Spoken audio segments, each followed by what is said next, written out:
Colt Firearms went on strike. Mm-hmm. Not one politician stood with them, No. which stood with the hardworking men and women of Pratt and Whitney over RTX. And those are the same politicians that are forcing their jobs out of state. Yep. I say this all the time. What was their biggest thing in the RTX contract? Please don't ship our jobs to North Carolina. Well, you know what North Carolina has? 2.25% corporate tax rate. You know what Connecticut has? An 8.25% tax rate with a 10% surcharge if your company makes over $100 million. Welcome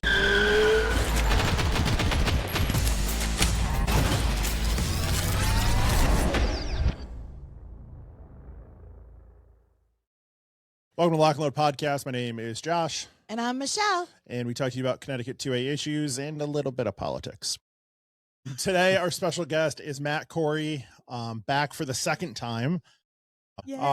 Give a little background about yourself, what you're running for, and then we'll dive into some questions.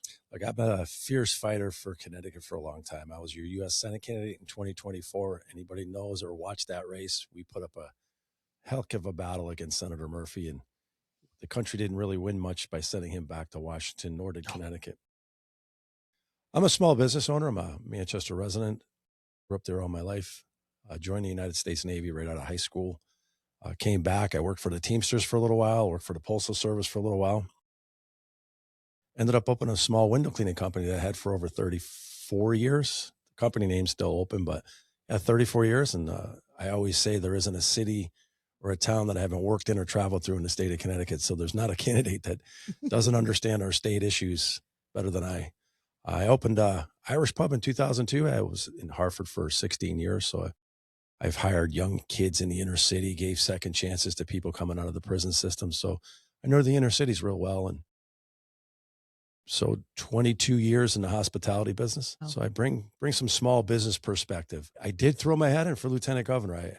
I believe they need that type of work ethic, blue collar, small business perspective, as we see around Connecticut, all the small mom and pops closing down and a lot of companies leaving the state of Connecticut. So I hope I can help in that capacity and be an ambassador for that Lieutenant Governor's position. I know it's basically ceremonial with the Lieutenant Governor we have now, who owns all the policies of the current governor. And I'd like to change that. I'd like to make it a strong, independent Lieutenant Governor's office. Ceremonial for the governor, Sleepy Ned. It takes no responsibility for any of his actions or consequences in his policies. Just like say those photo ops when he's signing some bills. Or saying the best state for this, the best state for that on his the best state and for I'm going, where? You know, isn't it amazing you say that? You hear these politicians in Hartford and they say, well, surrounding states, we're comparing Connecticut to surrounding states as they're losing billions of dollars because people are fleeing. What was it? Close to $9 billion out of New York for Governor Hochul, and probably close to $4.5 billion worth of tax revenue from Governor Healy in Massachusetts. I don't want to be compared to surrounding states. No. I want to be compared to states like North Carolina, South Carolina, thriving. Even Tennessee that's thriving. Just asked the governor's wife, who moved her business down to Tennessee, stating it was easier for me to open up my company in Tennessee than it is in my husband's and my own home state. What does that tell you? It tells me that's where he's going whenever he retires. Yeah. And taking his money with him. I can believe that. I think Todd, who's eventually moving to Tennessee, will not like that. My instructor on the weekends, he comes on the podcast every now and again. It's like when Loy went up to Maine, I was like, yes, let him have him. And what a disaster it is up there. Yes. Connecticut is number one for U-Haul. Yes. Right? Well, I don't know. I think are we running out of trucks? They might be. Yeah, the only thing that's going to stay for Connecticut if we run out of moving trucks, right? I've always asked them, who's going to leave the lights on when we all of the taxpayers finally have enough? I don't think they can afford to. You know, I mean, especially with how much they have, how many people they've now made it so they have to be on assistance in Connecticut. We're no longer thriving. We're putting more and more people on some sort of assistance, which is helpful. And I'm not saying it's not. But the problem with that is that when you have more and more building assistance, it's the ones who aren't on assistance that are paying for it. And they're also the ones that are leaving. Yeah. So at some point in time, who keeps the coffers full? Samson, I believe, brought up this statistic a few times. I think he brought it once on the podcast, and then he does some like events in town. And I think he said like a third of the population in Connecticut is on some sort of government assistance, whatever that may be. Well, right? It could be anything. I'm saying like, you know, food stamp card, but it could be something else, insurance or whatever it may be. Heating But oil. That's a third. Yeah, heating oil. Heating assistance and all that. Yeah. It's a third of the population. That's huge. That's in that a means small state like this. 2/3 are paying for that. And again, Right. like they pay their taxes too, the people who are working. So so those people need a ladder out. They need a bridge out. And that's they need jobs that are going away. Look at what was it? Stanley. Thank you. Stanley just left. There you go. Good job. I'll rattle off a bunch. You're losing Schick and Milford, 1,000 distribution jobs at Macy's Distribution Center. You got Stanley Black and Decker closing down. 101 IT jobs at Talcott in Hartford, who took Connecticut assistance, tax assistance to stay here. Don't forget Alexion in New Haven, who said they built a building and said, we're going to pay back the tax money. That's how bad Connecticut is. Let's go back to Bristol Myers Squibb. Let's go to GE. Left 2,900 jobs were declined or being lost at the Aetna, not to mention the Travelers and the Hartford, who are slowly depleting their jobs. This is not a state that's open for business.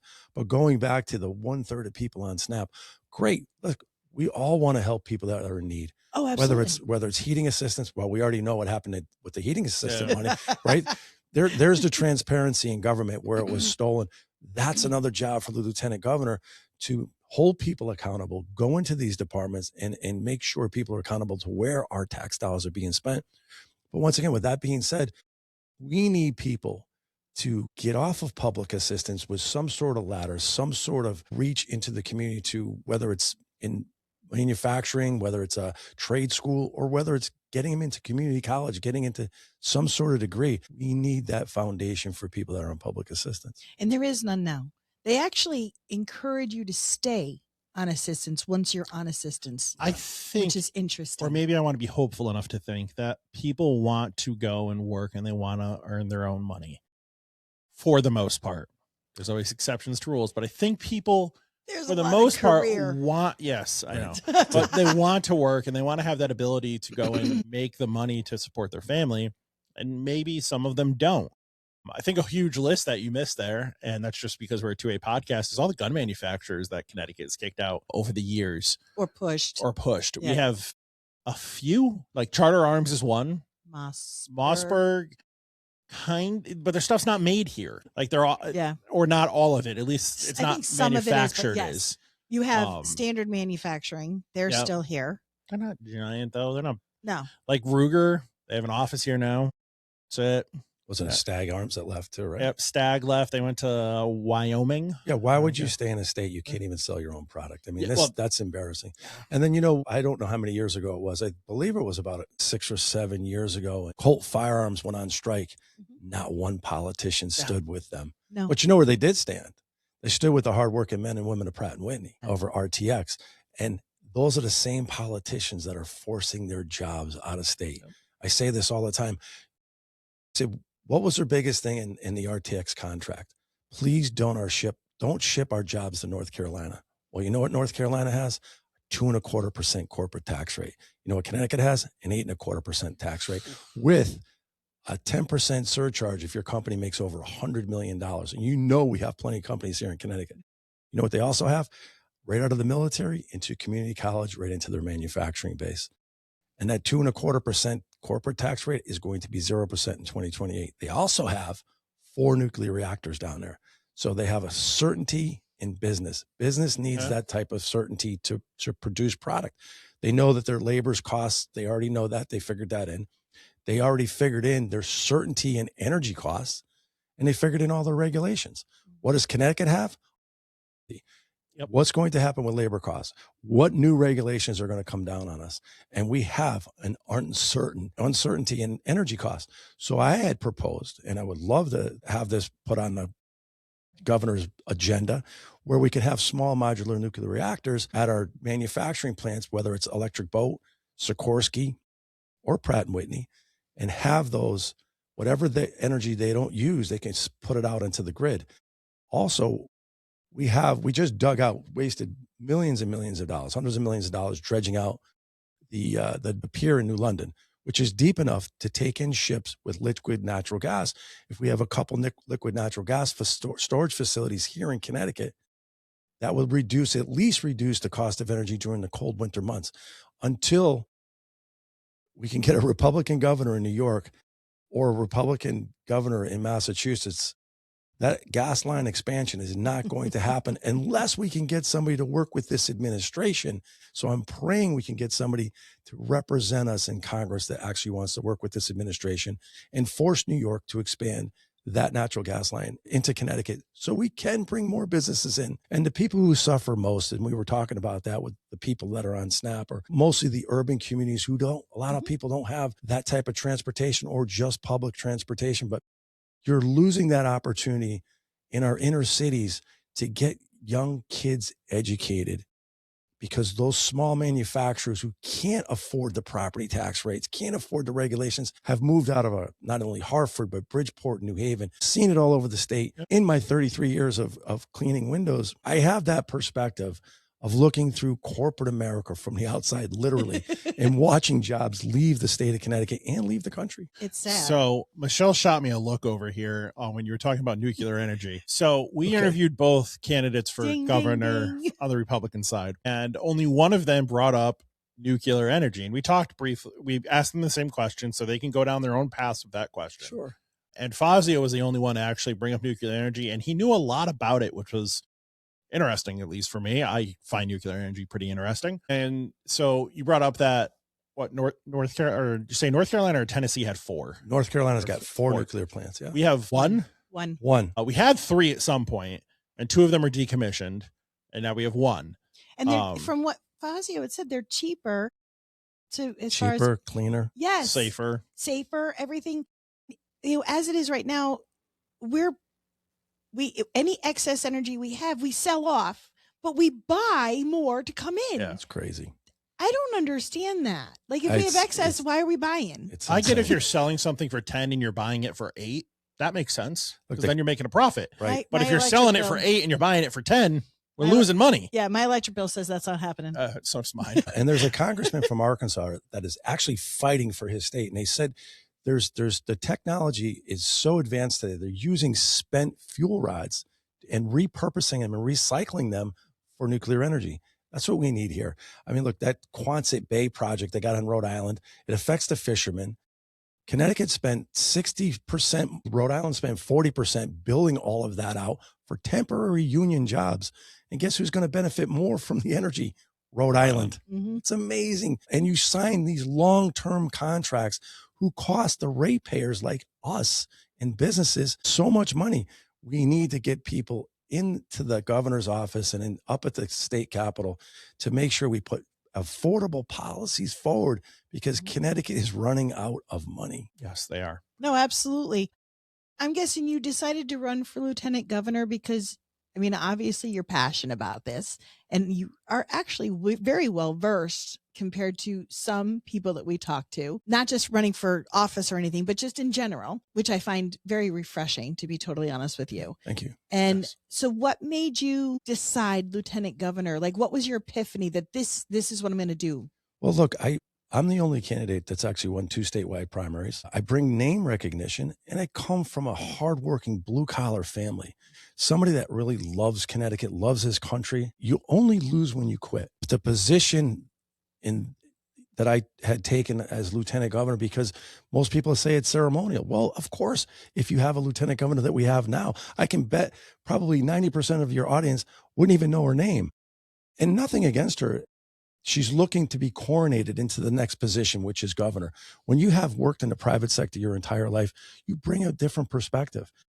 This should be an ambassadorship to small and large businesses, somebody to go out there and talk to them. What do you need for educated kids to come into your workforce?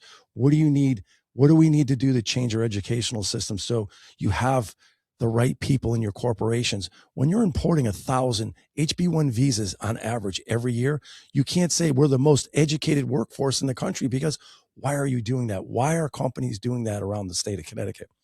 Second, you should have a lieutenant governor's office as a whistleblower's office. We have some wonderful, hardworking state employees out there. They need a safe place to go, because those are the people that know how these departments could run more efficient. When you have a governor that's stifling innovation in the private sector, he's definitely going to stifle innovation in the public sector. But why wouldn't you adapt policies and adapt our government agencies to run more efficient? So that's what I'd like to have the Lieutenant Governor's office be, and also a place where you're investigating all of these departments and going in and making sure they are running efficiently, but also someone that's going to visit 169 towns, visiting first selectmen, visiting mayors, and talking to them about the unfunded mandates that are hitting these towns and how we can change that, making sure the state of Connecticut is either reimbursing these towns or saying what is affecting you, because it affects all of us by whatever doesn't show up at those towns. It raises all of our property taxes and it's making it unaffordable. So it's basically being a true partner / support for the governor. Number one thing the lieutenant governor needs to do is making sure that they push forward the governor's vision, and hopefully it's a positive, good vision for the state of Connecticut as best that that person or individual can do through the legislature, but also be up there and be an advocate for bad policy to protect the people who are funding that, which are us, the taxpayers. Right. No, awesome. Awesome. So we are a 2A podcast. You've answered these questions before, but they might not be. We have more viewers now. So sure, that's awesome. Over time with the podcast, we've changed here, right? When you were here a year plus ago, we had like a desk and everything. Now it's a different setup. We got universal kind of colored backgrounds. I appreciate the comfortable chairs, the comfier chair.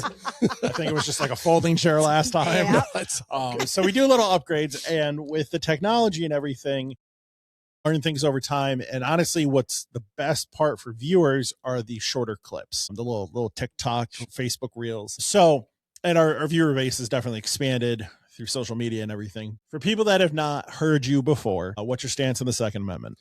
I think I'm like 3 or 4 memberships above life. I forgot what it was, but yeah, I'm a pro 2A NRA.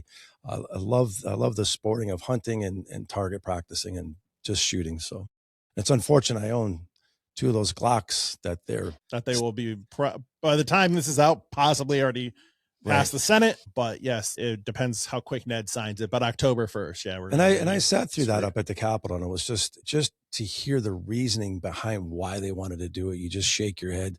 These are the people that don't have the knowledge. They don't know what they're talking about.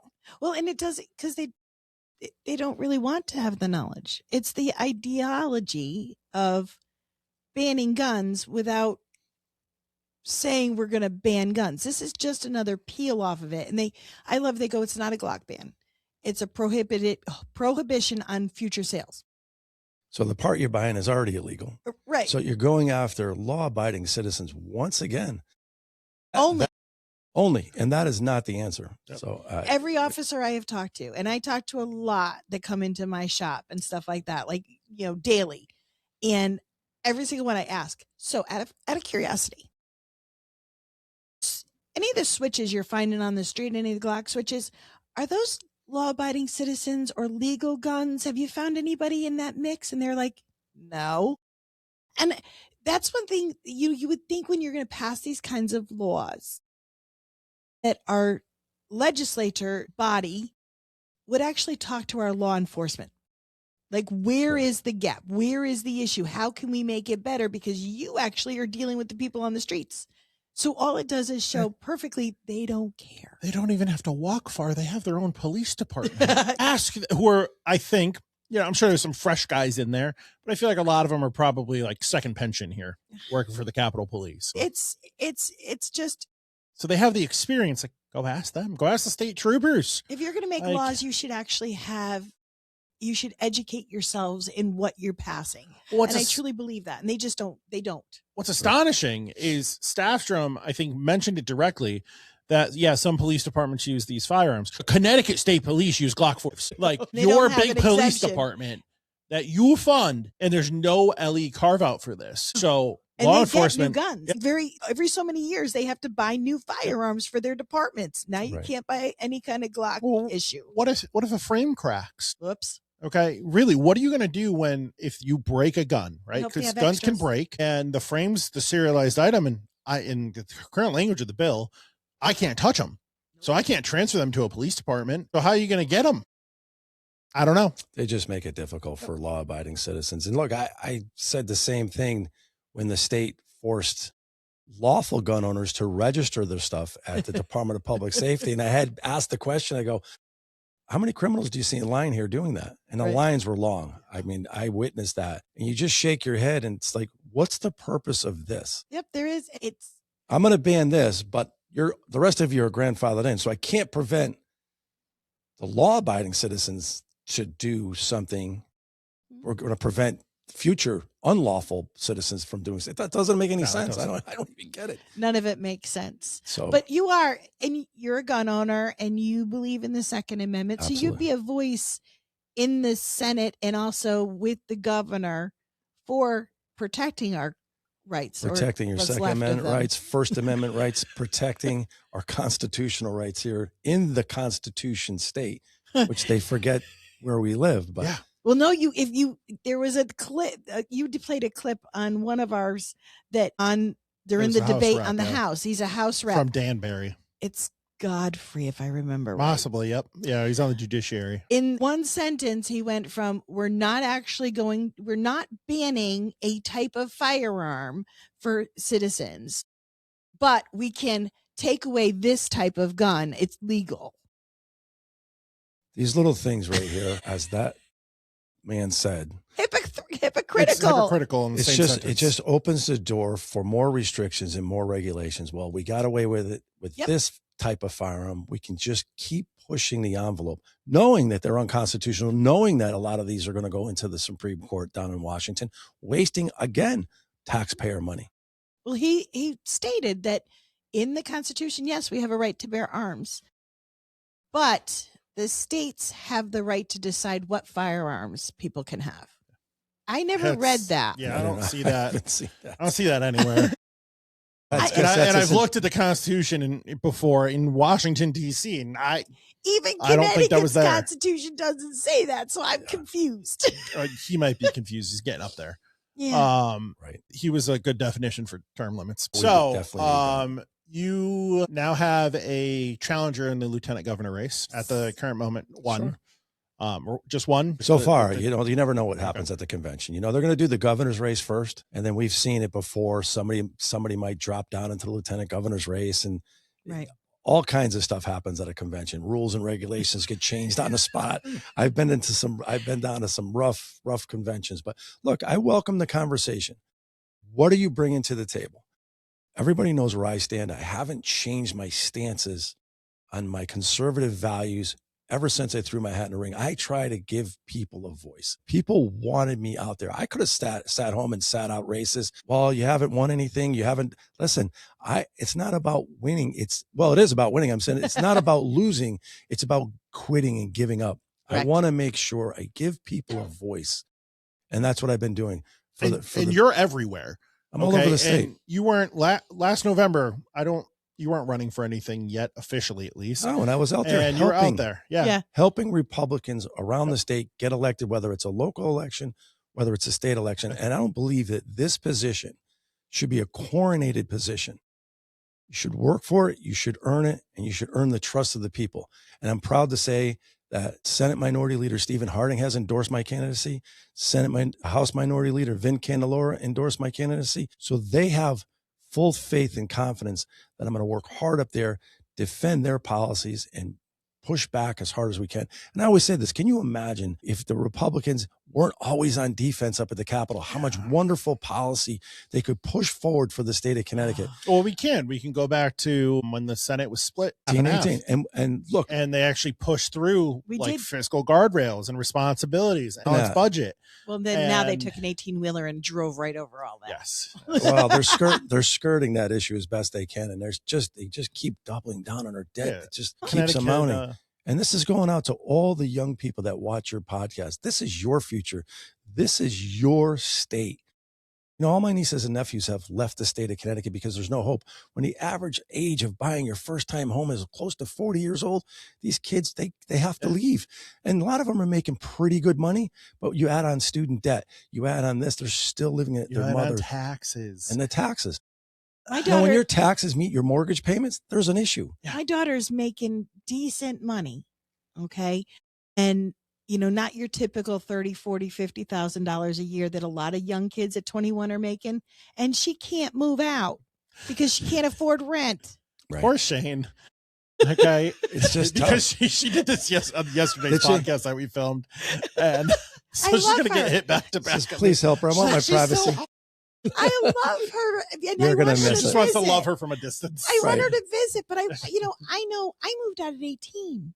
Like, I know what it's like to get out and have the freedom and have your own place. Mm-hmm. It's not that I don't like her at home, but you also have to facilitate the ability to let your children grow and fly on their own. It was great when I bought my condo. And she can't. My parents' place. Well, she can't even afford to rent something, which is crazy. Oh, and we're talking studios. You're talking her employer doesn't pay her that well? No, like I said, she makes decent money. She makes more than I made for a long time. And it's still unaffordable. That is the worst part about it. Yes. I visited different towns and they said they're losing population. Well, look, once again, you lose a place like Schick or Stanley Black & Decker. It just doesn't affect the families. It affects the grocery stores, your gas stations, your local bar or restaurant, your schools, everything, your purveyors, truck drivers. I asked the Teamsters years ago when Hartford was booming in the 70s and 80s. I go, how many trucks did you have in Hartford? It must have been 6 or 7. They probably got 1 delivery truck going to the city of Hartford today, maybe 2 if they're lucky. But that's how many trucks delivering goods and services of the businesses that are around here in Connecticut. So I didn't know Schick was leaving. Schick and Milford's leaving. Stanley Black & Decker's leaving. Yeah. One of the other problems going with this is people having kids. So just Southington, we're putting a referendum to rebuild an elementary school a bit bigger than the one that's there, and then closing one. The math makes sense the math at the end of the day? Maths. Okay. But they have like projections and everything. And I mean, kids are expensive. As someone who has an 11-month-old, kids are expensive. And I haven't really bought diapers yet. We did really, really good with diapers. But can you imagine? Maybe I just don't see the bills. Maybe. Family of 7. I come from a family of 7, so you couldn't afford that today. No, you can't. That's an orphanage.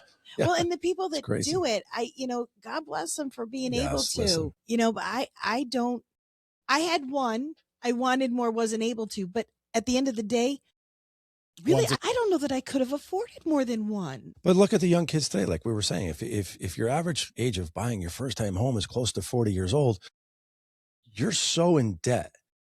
Then you're like, you said, you have an 11-month-old, add 1 or 2 expenses on top of that with maybe 1 to 2 children. And you're like, wow, and who suffers? The family suffer because both parents are out working. Maybe someone. Yeah, you have to. You don't have that family. And then you don't have extra money to spend on things. You don't have extra money to go maybe out to eat, right? Which then let's say you're going to a small restaurant too. So that then helps that owner, that staff, that tip money and everything. And it's trickle down economics at its finest, which some people don't believe in. But as somebody who was a waiter for 16, 17, 18, and 19, first job there, and like that is exactly what that is. Because that was, as a waiter, that's the money you're making is tips. Right. Right. And so like my wife's a stay-at-home mom now because we did the math, and the amount of money she was making and the cost of daycare is insane. And at the end of the day, it just didn't make sense for us, at least right now, to go and do that. And it was honestly cheaper and probably saved money between wear and tear. And we did the math out. There was about a $3,000 difference at the end of the year. That wasn't including like wear and tear in a vehicle or gas. Right. And she was commuting to Hartford back and forth. So 25 minutes there, 25 minutes back. And so families have to make that decision, which is maybe another reason why they're not having a lot of kids right now. Yeah. And maybe not. Maybe I'm totally talking out my butt, but who knows? No, listen, there's a lot of that. But I think there's a lot of reasons for that. You also have people not having kids at all, because they can't afford it. Or they wait then the biological clock. And it becomes a problem. But by doing that, then it still trickles down because now the kids aren't involved in the activities. Correct. They aren't needing to clothing and all this kind of extra stuff that these little children love to destroy. Well, yes, but that's their job. Okay. That's their job. So going back to, I guess 2A stance, the state pushes through bad gun control just about every year. They have a bad bill. And so It's bad. If the Senate got worse. split 18-18, you're the deciding vote on that, right? Well, it was if you were lieutenant governor. Correct. Let's hope we get there. That would be great, wouldn't it? Yes. And that's why basically they call it, it's ceremonial at this point until we get some great Republicans up there elected. And look, once again, I don't want it to be a ceremonial office. I want it to be a working, active office. Yeah. Right now it's ceremonial. But we would push back against any new gun proposals and try to reverse some of the bad gun proposals that they put through the state of Connecticut, which we know are not working, despite what the governor says. Does not make your community safer, just attacks law-abiding citizens. And we need to push back for the law-abiding citizens and make sure we support our law enforcement. Get rid of those bad laws that tie the hands of law enforcement. Let them do their job. Once again, we need to also imprison people who have firearms illegally and push through those laws. Imagine that. Imagine enforcing the laws to protect the community with people who are running around, unlawful firearm owners or unlawful people that are abusing felons. Felons. You mean punish the bad guy? Yeah, that's a novel idea, isn't it? We've said this plenty of times on the podcast. Let's enforce the laws on the books before we go add more laws that don't work anyways. Well, because they stack them. Yeah. And they're all saying the same thing except one little nuance in here. But that one little nuance doesn't change anything. It's still illegal. That's a creep on our Second Amendment rights, and it's exactly what they're doing. It's a slow, small creep, but that's what they do. And then they drop the gun charges. It's the number one thing dropped in crimes. If they have an illegal fire, that's dropped. And then the feds don't prosecute it. Well, like Todd said, the switches, people that are being arrested with switches, there's no charge for having the switch. Because then the feds get involved. But yet I can't buy a Glock after October because there's switches. The switches out there. But I don't have one. And every law-abiding she certainly doesn't have the technology capabilities to print one. Correct. No. I don't either. Doesn't. I didn't mean to speak for you, but I don't. I don't have any of that. No, Josh is right. I am technology challenged. Yeah. But I don't even own a Glock. Let's just put it right out there. I don't own one. My business owns them for work, but you're going to have to own them soon. Business ain't going to be able to have them anymore. But I can't import them. I can keep them within the FFL. Yeah. I just can't ever, because I'm not buying them or importing them after the date. I already had them in the FFL. We'll talk after. At least that's not a back. So going back into that build. So, when I was listening during the hearings, they were challenging the people that wanted to push that through. So if you were going to buy a replacement barrel, the question was by State Representative Doug Dubinsky, do you have to register that through as a firearm, just the parts to those Glocks? Because I own two. So, I mean, this is completely ridiculous. This whole bill that they put through. I was up there. Doug asked me a few questions, which last year when I was up there testifying at 7042, didn't get asked anything. This year turns into a 15-minute, my 3 minutes turned into 15 minutes. Yeah. Which I think was important. So the part bill that turned a slide into a gun and a barrel into a gun and a cylinder into a gun is kind of done. We haven't seen it move anywhere. It was not voted out of the judiciary, so technically it's still in committee. I figured they were going to add it to this the bill, Glock bill, and they didn't add it. Because I brought up something in that, and maybe I'll take credit for killing the bill. She took credit for last year for getting holsters out, so I'll take credit for this. Well, because it was announced that it was us. Yes. Under, I totally lost my train of thought. Oh, HB 6667, which banned Connecticut compliant ARs called others. And we had to register those with the state. Another registration. And they still haven't gotten to 90% of them. And so I wasn't planning on talking about that, but Doug asked me a question and it kind of just went that way because the ATF, the federal government, does not recognize a barrel, a slider, a cylinder as the gun. The frame, the central component, is the firearm. So who then has to go and control this? Well, it would be the Special Licensing and Firearms Unit. But you banned something back in 2023. It went into effect. You registered it by May of 24. We're now in April of 26. And I still don't have my paperwork back. And I'm one of those 90% of people who did the proper thing. Oh. And so you put pressure on an agency that is already underfunded and understaffed and can't complete what they're supposed to complete. And you're going to go add more. But that's been fixed. out of your permit price, that $70, SLFU is now going to get $10. So it's going to help fund them. As I say sarcastically. Yes. Let's see if the $10 actually goes where it's supposed to go. Well, the general fund is getting 60. Learning school. What is it? Exactly. Yes. Learn it. Yeah. Yes. That's where the Lieutenant Governor's office comes into play, where we need to audit and inspect all these departments. Look, I know we have two people that are appointed. One's a Democrat, one's a Republican from the legislature themselves. Apparently they're not doing a good job. And then they have an inspector general who goes after who?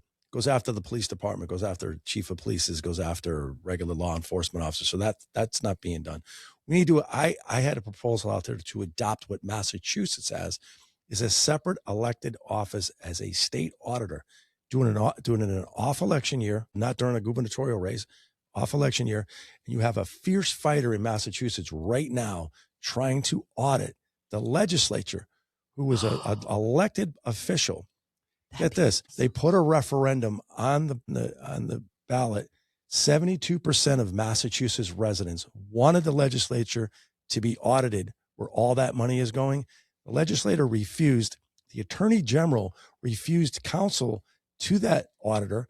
So she's taken it to the Massachusetts Supreme Court to get her own counsel to fight the legislatures who are hiding in that refused transparency. Connecticut needs that. That's awesome. Transparency is always a fun word. I see this in local stuff where they're like, you got to be more transparency. The left pushes, Stellington is pretty R-ish controlled. At least on our town council, we split Board of Finance, lost Board of Ed, and just have planning and zoning with like one majority. But they're just transparency and being transparent and this and that. But nobody's ever transparent at the state, right? How much of the, and we're in a budget season right now. The state is supposed to be passing a budget. I don't think I've heard anything about the budget this year.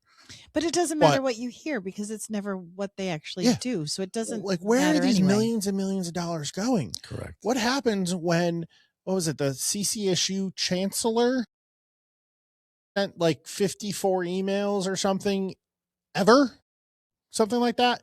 Like that's small ball. Governor says that's small ball. Yeah. But again, and we're in our state budget, we fund all these special interest groups and these nonprofits when actually it's a shell company. There Correct. is no nonprofit and they're getting hundreds of thousands, if not millions. Well, look at CAGVA, Connecticut Against Gun Violence. Yeah. We fund them as taxpayers and then they fight us on constitutional rights. And then they go and endorse and donate money to the senators and the reps who are on their side. Correct. But then push this crap back through, but then fund them again. And that needs to be all cleaned up. All these and NGOs. They're out there saying it now, right? This is not like a secret I just disclosed. This is public information. They just don't care because no one's enforcing it. Correct. Because right now they are drunk on power. They are drunk on power up there in Hartford. Well, look, they close public hearings. I mean, when you control the House, you control the Senate, you control every constitutional office, you control the executive branch, and you still shut down public input. That's abuse of power. Yeah. Well, that's why when the DOJ is coming in to do all their investigations, I'm like, yeah, bring it. Right. And where's the state's attorney on all this stuff? And where's our AG Tong on all this stuff? Oh, he's suing Trump for the 37th time today. So there's the lack of oversight. And you see all what's happening in Hartford and all these nonprofits and Costa di Semantis, the things that the governor has nothing and no oversight over any of his commissioners. Melissa Gillett at Pura. Listen, I don't get involved. These are the people that you appointed. These are the people that you hired. That's a reflection of your judgment. That was his wife's friend, I believe. Nobody investigated SEMA 4 during COVID. We're going to donate all the profits to charity. Has anybody seen how much they donated or where that money went? That company was sold off for I don't know how many millions after that was found out. So this is the stuff. This is the abuse of power we're seeing not only coming out of the executive branch, but coming out of our legislature. We need pushback. And it's circling back. That money gets sent out, but circles back into the pocket of some of our legislators too. Correct. And then it comes out, you see the news article, and then all of a sudden magically it's gone and he's still a senator. Look at this new housing bill with affordable housing. There's a lot of lawyers up at that legislative office building. Yeah. And how many are working on these housing projects in their districts, getting paid for these big construction. I'm not accusing anybody, but look, this needs to be investigated. These housing companies pushing through 830G, which they just did in Glastonbury. Glastonbury threw up their arms and said, look, it's not worth us fighting. It's going to cost the town millions of dollars. So we have to let them build this in our town. Yep. Who in there is getting money? Who in there is working on those projects? That's something Lieutenant Governor's office could be used for, not just ceremonial, but investigate or get help investigating where these tax dollars are going. No, absolutely. I like that you want to make it a working office versus just I'll sit there and look pretty until I'm needed. So he's not going to have a big mirror in there, like doing his hair. I don't know. If he wants one, he can have one. I don't care. I love to travel the state. I love to talk to people, and let's fix some issues and problems, even going into some of the high schools, talking to the young kids. Why is this school ranked at 161st out of the state? What is failing here? What can we do different? What can the state do different? No, it's not about always dumping in money that's going to fix the problem. What is the problem? Is it broken families? Is it the lack of opportunity? What is it? Yeah, sometimes it's not just money, it's attention. It's changing how it's run, what programs are in there that don't even require money because you can just shift it. Teachers know best, and they work. Some of the hardest people and honorable people are our teachers here in the state of Connecticut to put themselves out there to help the next generation prosper in the state of Connecticut. But a lot of these kids, some of them are coming from broken families, and that falls into the equation. And we all know special education is one of the huge budget eaters. What can we do more efficient on that end? What type of leadership can we bring in and efficiencies in those programs also, and make sure those kids are getting the proper education that they need? But that's something that you have to want to do. You have to care. And if I'm fortunate enough to become Lieutenant Governor, that would be my mission, to go out there and make sure we have a prosperous state and everybody has the right opportunities to grow in this state and stay. Yeah. And stay. I will say, we figured out, I've known you probably about 12, 13 years now. And even before you were running for offices, across the state, and your stance and your vision and what you see has never changed. Like, you've been tried and true all along. And the more you find out about an office or what you're running for, you do a little more, as to what that job would be. But you've always been very steadfast versus some people who, if you watch like over a length of time, how things have changed and how their views have changed, or depending on who they were talking to, that changed. And you've always been very steadfast, and it's very refreshing. Thank you, Michelle. You're welcome. Pandering doesn't always work. You have to be true to yourself. And when you're true and you believe in yourself, you're not always going to have somebody agree with you 100%, and you shouldn't. Right. And there should be some pushback, and there should be discussion. But you have to be true to yourself, and you have to be true to people when you're out there speaking. So thank you. I appreciate that. I think another huge compliment on that is I see you a lot. Okay? And you're not from Southington nor around here. And like, you were at the apple harvest last year. That's a great festival. It is so much fun. That was the first time I've walked in that parade since I think I was like a Cub Scout or something. And it was cool. So now this year I'll be in the front of the parade in my nice little suit and everything. Ooh. In 100-degree weather. It's always hot or raining. It's good options. And I see you at fairs a lot, which I'm probably assuming you'll be doing all those over again. The state. Yeah, those are great. Listen, I just run into you randomly every now and again, and I'm like, God, you were literally everywhere all the time. For families that are looking for a place to take their children for an inexpensive day, please travel our state. We have some of the greatest fairs out there, some of the oldest fairs. I believe it's Brooklyn's the oldest fair in the country. Just take your kids out, have a great time. The state of Connecticut offers wonderful, wonderful fairs in all these little towns. There's always something for somebody. Well, and they're not expensive unless you choose to make them expensive. Correct. Yeah. You can make it very inexpensive and just watch the events. Like when Shane was little, I would take her to watch the horse pulls and, That's that great. kind of stuff. And she would just sit. My kid didn't sit still, but she would sit and watch those and be like, and so you can go and then you go through all the barns with all the animals. Great. Well, some of them don't even like cost anything. Like something an apple harvest, which is not technically a fair. It is at the same time now. Like that's just Main Street. Like you just walk on in. But the participation at that parade is unbelievable. I mean, there's a lot of people. There's a lot of people. And then, through the neighborhoods also, there, people come out with their children and their lawn chairs, and it was packed. That was insane, the amount of people. But that's so we were good. handing out American flags and everything. And like, That's we the had best. obviously like our political signs and stuff. And like we were running out of flags and we were like a quarter of the way done. Yeah. We'd be a little more conservative giving out flags then. Or buy more flags. You know, the kids love that better than I can't say all the kids, but the kids love that. They feel like they're part of something when you hand them an American flag. And isn't it cool to watch them all standing on the side waving the flag afterwards? I think that is so cool. Listen, thank you so much for having me. And if you're looking for a fierce fighter up there, somebody that's going to look out for you, your family, taxpayers, jobs, small business owners, entrepreneurs, I'm your guy. And I would appreciate your support. We're still raising money. So if you want to, so how can people help? So look, if you want to come to my website, it'd be mattcoreyct.com, Matt Corey CT on Twitter, Matt Corey CT on Facebook, and watch some videos, watch where I stand on a lot of policies. So do you do the same as like reps and senators? It's $5 minimum. $5 minimum, $340 total. And you can take it from anywhere in the state, correct? Anywhere in the state, and we're halfway there. So look, there's a $500,000 is waiting on the table. If we raise 100,000, so it's 5 times your donation. If you want to get the youth vote out, or you want to reach people to get them involved in politics, that's what that money could be used for. Not attacking opponents, but going out there, getting the vote out, getting people motivated to say you can make a difference in your state. This state belongs to you. The younger generation, this is your state. You have a chance to make a difference. If you think your job opportunities and your affordability issues are great, then vote for the Democrats. Keep them in office. If you think that you're struggling out there working 2 jobs, which most of them are, that's how I got into politics. I had young kids working for me with their master's degrees, looking for job opportunities, and they weren't there.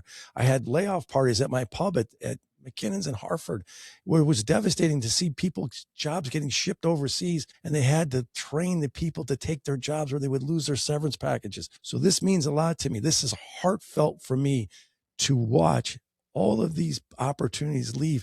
And most of those people were between the ages of 50 and 60 years old, who were too young to retire and too old to hire, because during my generation, they got in the ground floor without college degrees. They go, Matt, now we're competing with people that have master's degrees for half the pay or a quarter the pay. And the company doesn't want to hire them because they know that they only have X amount of years. Correct. Or they think they need to pay a higher rate because they've been doing it for so long. And a lot of them, my mother was one. So she got laid off at 58. And that's tough. She couldn't get another job. She never went back to work because any job she went for, they thought she'd want like the boss job. Correct. And she's like, I just want to collect some benefits like health insurance and come to work every day. I don't care. I'm good. Right. And she just couldn't get a job. No. That's really tough. And that's the heartbreaking part of it. But it's not only that generation, it's the younger kids who feel like there's no hope for them out there that are still living at home. But there is. And the only way they're going to make hope if you make change. And making change is getting involved and getting out to vote. Agreed. So thank you. Yeah. No, this is awesome. And I love that you're willing to talk to everybody, because I do think even differing opinions can bring out a better outcome because you can listen to each other. Everybody not listening to each other drives me nuts. There's enough division, not only in the state, in the country. And it's easy to divide people, but it's easier to listen to the other side with some compassion and understand where they're coming from. And you may not believe in what they're saying, or you may not think it's the right thing, but even if you can take a little bit and understand when you're passing a policy, how that is going to affect that individual or their family, that makes a big difference. Yeah. Just like the laws they're passing today, they don't understand. It's all about ideology. It's not about how it affects law-abiding citizens, law-abiding gun owners. It's not about how it affects keeping your community safe by not allowing ICE to arrest people or take people into custody that have some of the worst crimes in the state of Connecticut in a safe environment, like our correction facilities or like courthouses. This is the common sense things that we need up there. It's not about taking people that are fine citizens that are trying to get their citizenship here or came here by no fault of their own. We're looking at going after the worst criminals that have entered our country, that are making our communities unsafe. That's the point I'm making here. But you have to listen and hopefully take that up to the Capitol or anybody in power to have that type of a compassion for people. Well, I would love to do this in a year from now in your new office. Oh my God, that'd be that would great. be really great. We'll take the podcast on the road. Like we think positive. Thank you. Say positive thoughts. That's right. They Positive. certainly Positive, can't. guys. They certainly can help, and they're not going to hurt. So No. thank you for coming on again. MattCoreyCT.com. MattCoreyCT.com. And then that's all your socials too. Please help. All right. Yes. We will throw those in the link there. And guys, if you have $5 to donate, I would seriously recommend that. Absolutely. It's $5 to help us change and get some of our voices back. And that is all your state reps, your state senators. The minimum donation is $5. And if you live in the district, and obviously for lieutenant governor and governor, that's all of Connecticut. But even you don't have to be in districts like Dubitsky. To still donate. Yeah, but that'll help everybody and up and down the ticket. It will help all the candidates get our message out there and fight hard. So if you want to make a difference, that's how you do it. Absolutely. All right. So thanks for coming on, Matt. Thank you very much. My name's Josh. And I'm Michelle. And we'll see you guys. Corey, candidate for governor. Yes. No, Lieutenant Governor. Lieutenant Governor. Lieutenant Governor. Not yet. Not Maybe. yet. No, Maybe. listen, I'm only teasing. Lieutenant Governor. We'll see you guys next time. Bye-bye. Bye-bye.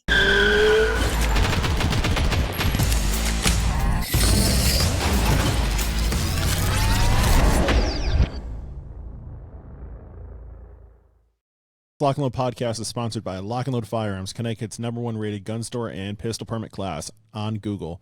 Come check us out, 1573 Meriden Waterbury Turnpike in Southington. Lock and Load Firearms. Lock and Load Podcast is also sponsored by Patriot Wear Holsters, custom-made Kydex holsters locally made in Waterbury, Connecticut. www.patriotwearholster.com and use code LNL Podcast for 10% off your purchase. Orders available for shipping or pickup at various locations.